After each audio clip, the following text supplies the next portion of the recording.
Hello everyone and welcome back to another video on our channel where today we're going to be speaking about the top 3 comebacks in modern day football.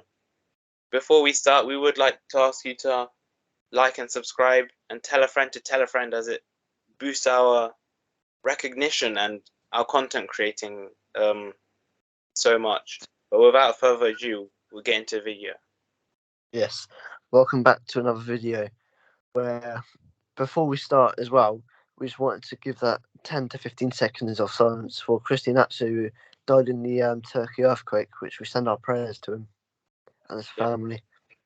devastating. But yeah, it was devastating. 31 years old, but yeah, we got to just be proud of him.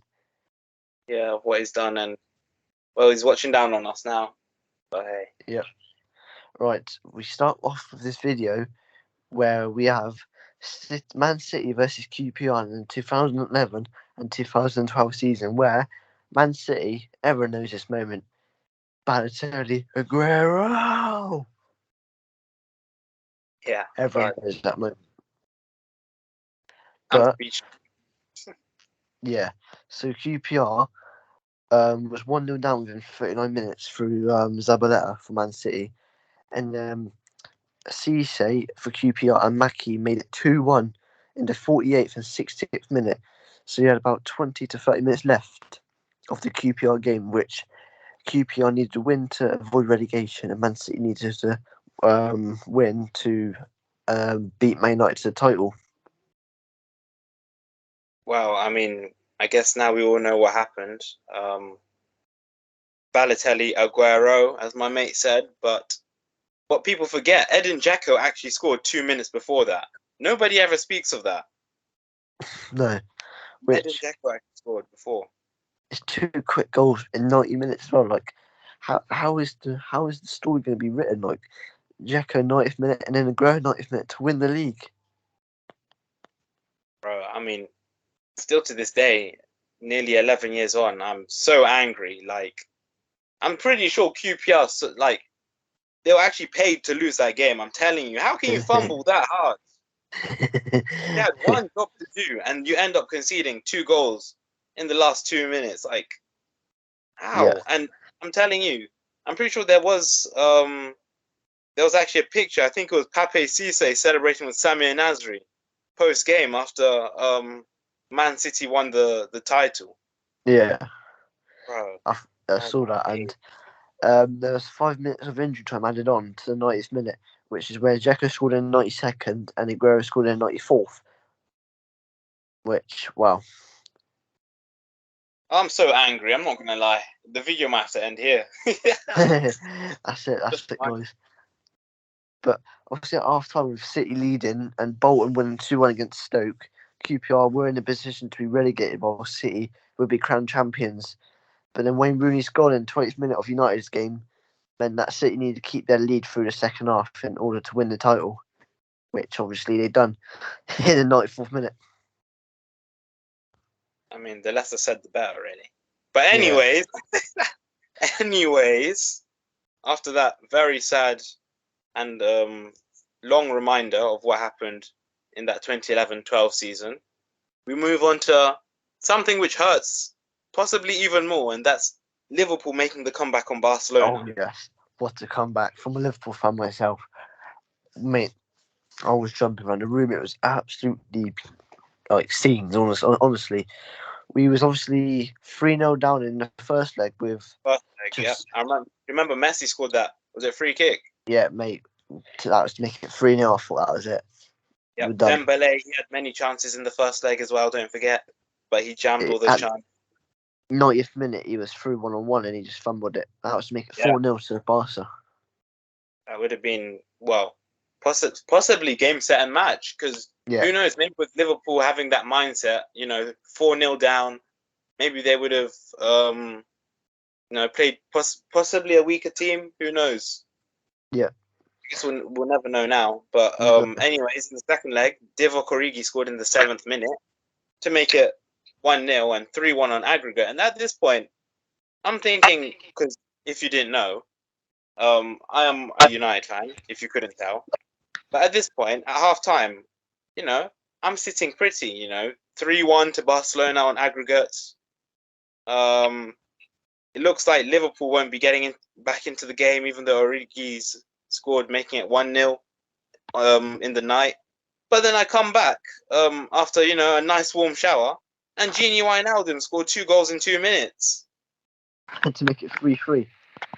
And also, Yeah. can we not look at Liverpool's lineup with Milner in centre mid and our attacking Shaqiri, Origi, and Mane? Can we not just say, how have we won 4-0 with them? Not to be harsh, but how? Yeah, with all respects to those players that you've just mentioned. And you could Honestly, say that a miracle must have happened, man. yeah, and you could say that half-time substitute with Robertson off and Wijnaldum on is probably the best substitute in history. Yeah, definitely it'll be up there. Wijnaldum came on, he did what he had to do. Yeah. And don't forget Origi as well, getting that last minute. Oh, Or yeah, no, not last. It's not last minute because it was in the 79th minute. But it was a late goal, goal from Trent's corner. And to be fair, when we made it 3-3 in aggregate and we was 3-0 up, we felt like we could score another goal. I mean, don't get me wrong, Boston had their chances with Coutinho and that, but once Origi scored that corner taken quickly, Origi, that's got to be a famous moment in football again. Yeah, 100%. I remember seeing that Barcelona team, with Messi, Busquets, Ter Stegen. They all looked, so deflated. They'd just been. Well, it was almost like it was humiliating, actually. Yeah. How do you win the first leg 3-0 and then lose the second leg 4-0? No, it just doesn't happen. Not for a Barcelona team anyway. Yeah.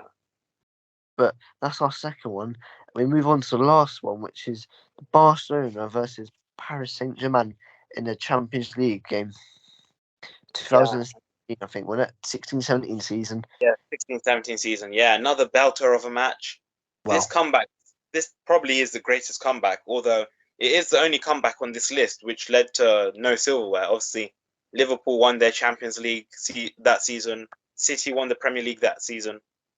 But what a comeback this was. I mean, 4-0 up, PSG on Barca. And somehow they managed to fumble that. That's the most PSG thing. Yeah. Sorry, PSG fans. I love you guys. And I love PSG. But that's the most PSG type thing that could happen. It's crazy to me to think that they were 4-0 up against Barcelona. And then the next game they lose 6-1. I mean, that's just outrageous. And it's the largest comeback in Champions League history. And the most controversial. As we see, I think Suarez, in a penalty, I remember him maybe diving, and they got a penalty for it, which they scored in the 91st minute. And then a free kick came in from Neymar, which was delivered into the penalty area, which was Sergio Roberto converted. It was Sergio Roberto scored, 95th minute. In the 95th minute, Sergio Roberto, yeah. But to me, I just can't believe that happened. We had an own goal in that, 2 penalties, penalties. Yeah, 2 90th minute scores. Neymar scored in the 88th minute as well. 88th minute. And it was crazy, honestly. Yeah, to me, that's just football for you, isn't it? I think that's just that's a beautiful game. That's a beautiful game. But thing is, in recent seasons, PSG they fumbled too many times. Obviously last year Real Madrid did the comeback. Obviously that 2019 Champions League tie against Man United, United did the comeback. It's just a PSG thing of late. They just when the pressure's it's not even pressure. When it looks like they're gonna cruise to an easy win, somehow they just throw it away. Yeah, and it's weird. It just seems like a mentality thing when it's just weird. How can you be 4-0 up and lose 6-1 the next game? It's got to be rigged. It's got to be, surely. Watch, in 5 years' time, these things will start coming out saying that, the referee was bought, the other team was bought. Just like how Man City, now they've been found out. Obviously, there are allegations that Barca were bribing the referees. Referee, yeah. To me, there's got to be some sort of bribing going on. You don't see Barcelona beating Paris Saint-Germain 6-1 is also what they need as well. Like, it's the storyline written in the stars. Bro, it's almost as dodgy as was it Bristol Rovers last season when When they they won? won Was it 9-0 something? 7-0? 7-0, yeah. 7-0 for them to get promoted into League One. That was dodgy. Yeah. Yeah, that was dodgy. And this is where we wrap up the video today. And thanks for your support, and keep liking, subscribing, and tell a friend to tell a friend. We Speak Football out.